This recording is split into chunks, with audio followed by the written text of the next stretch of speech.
Money makes us do some of the worst acts of humanity. Today you will learn that rabbit hole goes far deeper than you'd imagine. We have seen in history the horrors of what happens when we put our greed before our fellow man. Even now, the stories that were told through media, such as Emperor's New Groove or The Lorax, and much more tells us what happens when we put money as our number one purpose. It won't make us more happy and can lead to some very evil actions that you never think you were capable of. I'll show you what greed can lead you to. Let's start with Nestle, an example of a company going too far. Not very unique, but enough to get the point across. Nestle over the last 50 years has a list of evil things they've done.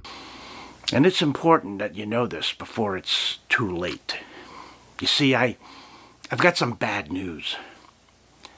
You're on the naughty list.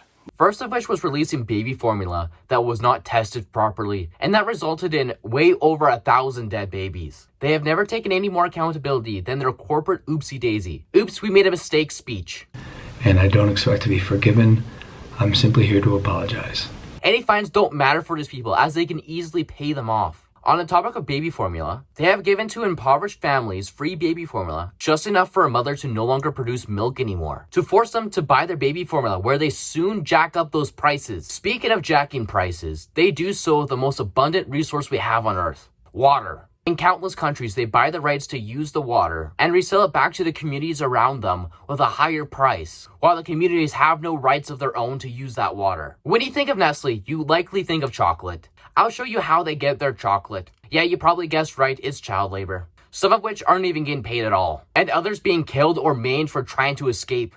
So now what do you think when you open that Kit Kat bar?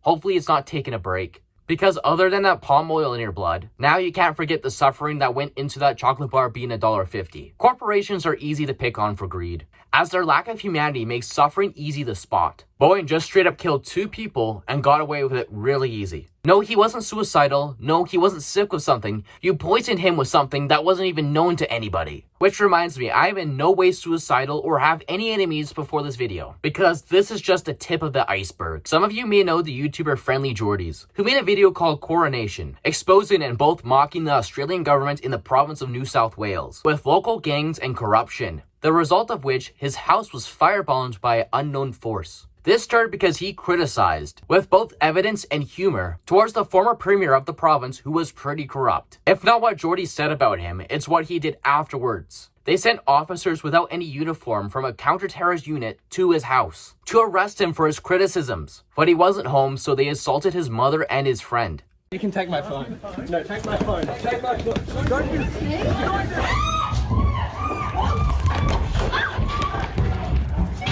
Fuck! Yeah, they're giving away evidence and trying to run away with it. Yeah? Don't run off with evidence. Okay? Who are you doing this? You're gonna win. Marla, film it. This is bizarre. This is not Australia. Yeah, it's Mark Davis. Also, they tried to make it illegal for him to upload to silence him. If that doesn't scream corruption, I don't know what does. The premier's actions to hide his greed caused him to act like a dictator. And that's what greed can do just in a public eye. So, what about the unknown? This is probably the most dangerous thing I've ever said. But in the United States 40 years ago, there was something far worse. On 9th August 1987 Arkansas, Kevin Ives and Don Henry were struck by a train. The coroner of the case was actually the state coroner, and told Linda Ives, the mother of one of the boys, that they got so high that they fell asleep on the tracks and couldn't even react to a moving train. However, that obviously does not make sense, so the mother thought something was off. The coroner refused to go any further and did not let the mother see the bodies. These 5 people you see on the screen right now are potential witnesses or had information about the case. Keith Coney died in a motorcycle accident in 1988 before he was able to tell anything in the case. He was supposedly run off the road. Also another witness, Keith McCassell, was found stabbed in the same year. Jeff Rhodes, another witness, was found after being missing in a landfill, showing signs that he was tortured and shot. James Millan was found mysteriously dead. Richard Winters died of a robbery gunshot. Oddly how 5 unrelated people died within the same year who were the only witnesses. So there is a conspiracy here, no doubt, as the boys on the tracks did have stab wounds. The doctor was paid off by the state, That doctor being Dr. Malik, who defiled those boys so no other doctor could find what evidence they needed to find for that case. Healthcare, courts, and police threw out this case like it was nothing and was no big deal, just an accident. So why did so much effort going into covering up the murder of these two boys? They saw something they shouldn't have. Evidence of greed and corruption in the world's golden child society, the United States. The people who tried to open this case were killed. Those witnesses were also killed. I may have only said 5 names, but there's dozens more just from this one case to be covered up. All of them being examined by Dr. Malik. So who was so powerful to pull the strings behind this cover-up? And why was it so important? What did those two boys see on the train tracks in the woods? It was discovered not by the police or the courts, but a drug task force, which was following a drug ring,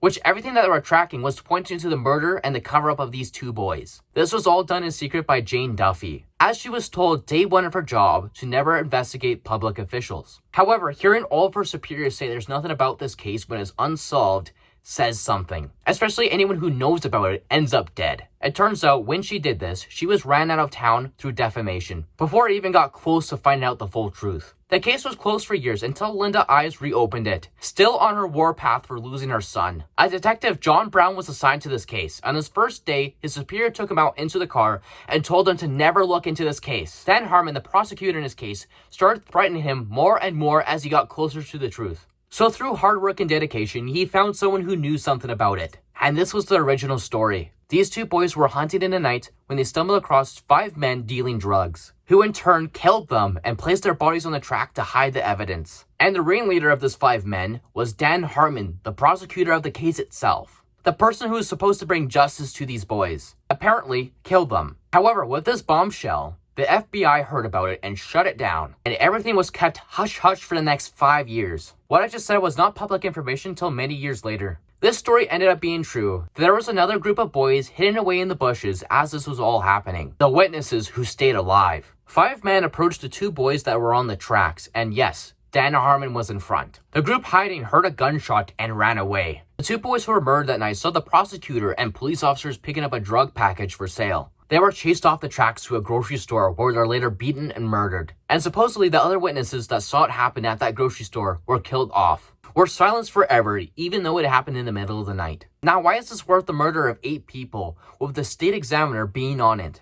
This is because of Barry Seal. You may have seen a movie about this guy, played by Tom Cruise. Now, this isn't a crazy conspiracy, as this man trafficked drugs on a plane through Central America to the United States. And it happened that drop-off zone was in Arkansas. Even though that he died a year before this event even happened, but the impact on his trade locations remained as the Arkansas government was in on the whole thing. Governor, state examiner, judges, and all.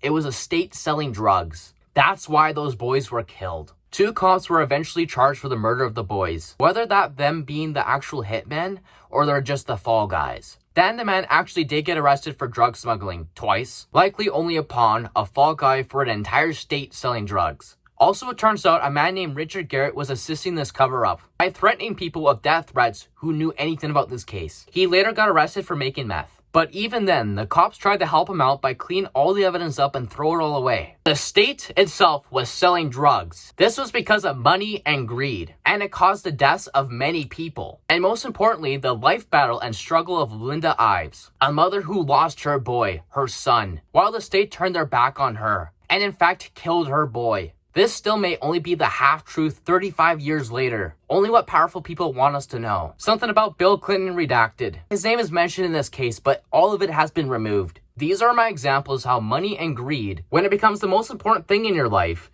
it makes everyone's lives around you awful. When greed rules the system, morality goes out the door. You have no right to feed your kids, hell, they'll even own your kids. The right to water is gone behind a paywall, and will shut you up if you talk about it. And if it's too serious for you to even mention it, we'll silence you for good. And anyone else who knows about it for that green dollar bill. That's all I have for today's video. This is the second in the series. I'll have the playlist open up today if you like to watch this kind of content and want to watch more in the future, as there's 5 more videos in this series that's going to be in that playlist. I would really appreciate a subscription today. It would really help me out. A like and comment will make this video reach out to more people who need it. And remember to love yourself so you can save yourself.